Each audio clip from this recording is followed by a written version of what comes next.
एक फ़कीर था, मलंग दरवेश, अल्लाह का बंदा।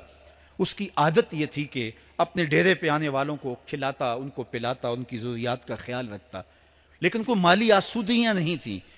होता यह था कि बाज़ कात लोग आते तो उधार ले करके वो लोगों को खिला देता।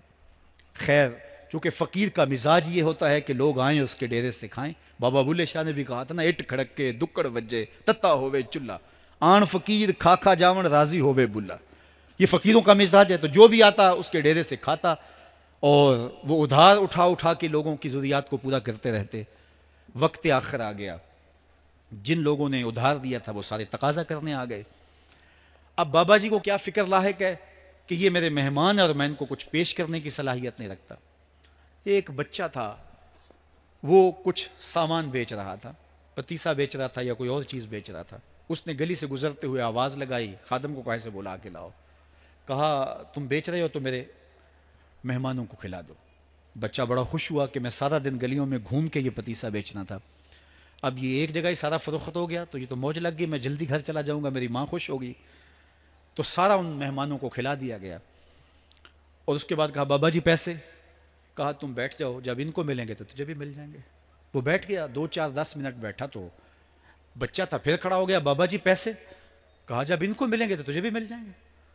फिर आधा घंटा गुजरा तो फिर उसने कहा बाबा जी पैसे, मेरी माँ मेरा इंतजार कर रही है, हमारे घर का चूल्हा इसी से जलता है, मैं ये पैसे लेकर जाऊंगा और मेरी माँ कोई हंडिया खरीदेगी और हम शाम का घर का कोई सिलसिला करेंगे।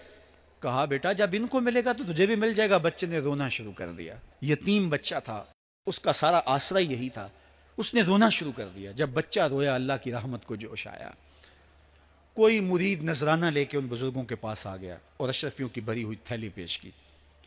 वो इतने पैसे थे कि उस बच्चे को भी दिए, जितने लोग आए थे सबका कर्ज चुकाया। कहा जाओ घरों को। तो सब ने कहा बाबा जी हम सुबह से बैठे हुए थे तो ये नजराना देने वाला सुबह से नहीं आया, तो अब कैसे आ गया?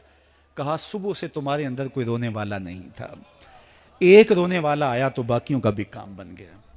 बाज़ औक़ात किसी एक शख्स की वजह से बाकियों की ख़ताएँ भी माफ़ होती हैं। आज हम इज्तिमाई तौर पे ताहद नज़र अंदर बाहर ऊपर नीचे इतने लोगों के हुजूम में अल्लाह की बारगाह से ये तवक्को रखते हैं कि मालिक कितने हुजूम में कोई एक तो होगा जो तेरा लाडला होगा, कोई एक तो होगा जो तेरा बहुत करीबी होगा, कोई एक तो होगा जिस पे तेरी रहमतें बरसेंगी। तो मालिक उसके सदक़े से हमारी ख़ताएँ भी माफ़ कर दे, हमारे गुनाह भी माफ़ कर दे। कोई एक रोने वाली आँख मिल गई तो बाकियों का भी काम बन जाएगा। उठ फरीदा सुत्या ते मेला वेखण जा, वत कोई बख्शिया मिल जावे ते तू ही बख्शिया जा। मेरे मालिक हम सब की ख़ताएँ माफ़ कर दे, हम सब से दरगुजर फरमा और हम सब के बातन को सुथराइयाँ दे दे, हमारे अंदर को पाकीज़गियाँ दे दे। बहुत वक्त मैंने और आपने साहिब गुजार लिया, तेज़ी के साथ ज़िंदगी बीत रही है। मैं अगर अपने आप को देखूं तो मेरी ज़िंदगी कितनी बहारें काट चुकी है। अगर आप अपने आप को देखें, कोई 60 साल को, 20 साल को, 25 साल को, ज़िंदगी तेज़ी के साथ गुजर रही है। बंदा जब सोचता है कि मैं 40 साल का हो गया हूँ तो आगे मेरी ज़िंदगी के अगर 30 साल भी हैं तो 30 साल तो काफ़ी हैं, लेकिन वो पीछे अगर पलट के देखे तो 40 साल यूं गुजर गए जिस तरह चुटकी बजाई जाती है।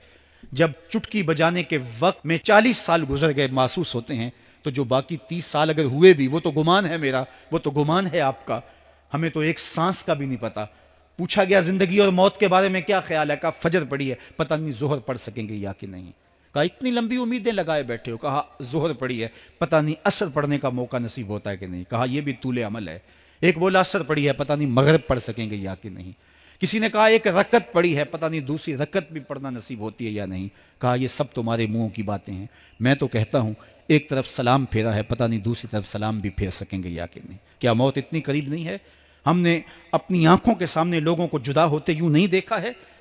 हम कहते हैं इसकी खबर सुना रहे हो मौत की, ये तो मैंने अभी सब्जी वाली दुकान पे देखा था। लेकिन जब मौत आती है तो एक लम्हे का तकद्दुम और ताखुर नहीं होता। तो साहिब आइए अपनी ज़िंदगी को अल्लाह और उसके रसूल की राहों पर डालें। आज वक्त है, आज मौका है, आज तौबा का दरवाज़ा खुला है। कल सब कुछ नहीं होगा, आज उसकी रहमतें आवाज़ दे रही हैं। आज वक्त है, वक्त पर काफ़ी है एक कतरा भी आबे खुश हंगाम का। जल गया जब खेत बरसा मी तो फिर किस काम का।